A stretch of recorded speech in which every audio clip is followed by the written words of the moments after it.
À propos de l'Ukraine, on va donc revenir sur ces éventuelles discussions entre l'Ukraine et la Russie qui pourraient se tenir du côté de la Turquie. On retrouve notre correspondante à Istanbul, Jenna Lebras. Bonjour Jenna, un nouveau tour de négociation pourrait commencer, oui, si les Russes viennent.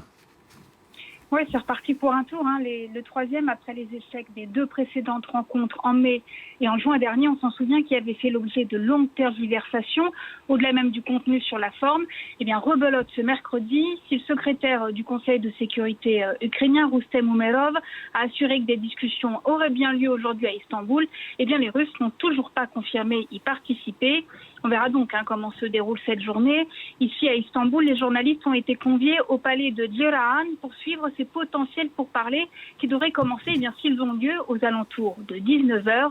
Ils devraient porter sur la poursuite des échanges de prisonniers entamés en mai dernier, la restitution d'enfants ukrainiens déplacés, on en compte environ 20 000, et puis la préparation d'une éventuelle rencontre entre Vladimir Poutine et Volodymyr Zelensky.